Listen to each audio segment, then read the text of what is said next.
bir dənə şəkil çəkdirib başlayırıq.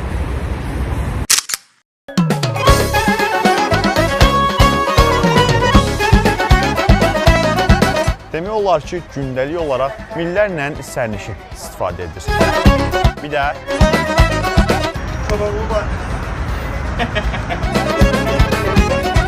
Şurada bir səsi qoşmayıbdır və yaxanın müzakirəsi. Var. Hər şey var, hər şey var.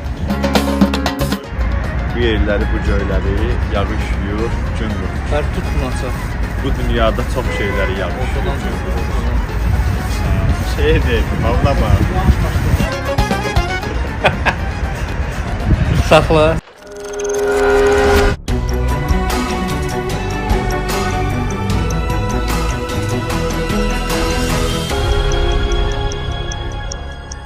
Çünkü oldum dermancı, çağır gelsin denkara.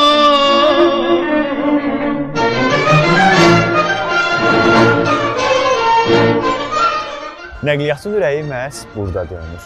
Burada həm avtobuslar, həm metro, həm də dəmir yolu dayanacağı yerləşir. Burada olanda özünü sanki şəhərin mobil mərkəzində hiss edirsən. Bir növ sən istiqaməti seç, biz apararıq deyir. Biz müxtəlif zamanlarda nəqliyyat mübadilə mərkəzindən reportajlar, həmçinin metro stansiyadan isə əziz bakılılar və şəhərimizin qonaqları layihəsində geniş bəhs etmişik. Bugünsə sizə Koroğlu dayanacağından danışacağıq. Koroğlu dayanacağı paytaxtın şimal-qərbində yerləşir. Dayanacağa yaxın ərazilərdə iri yaşayış massivləri olduğu üçün bura strateji bir əhəmiyyətə də malikdir. Dayanacaqdan minlərlə sərnişin istifadə edir.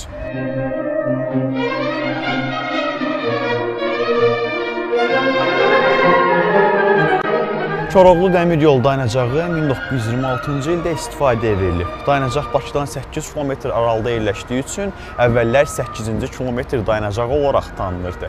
Növbəti illərdə o Əzizbəyov dayanacağı kimi fəaliyyət göstərir. Müasir dövrümüzdə isə adı dəyişdirilərək Koroğlu dayanacağı qoyulur və bugün biz buranı məhz bu adla tanıyırıq.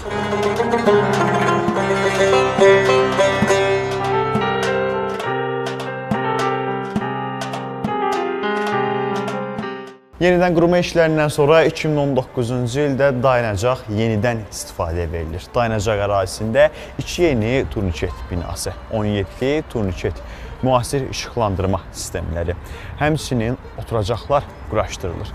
Dayanacağın ümumi sahəsi isə 15.000 kvadrat metrdir.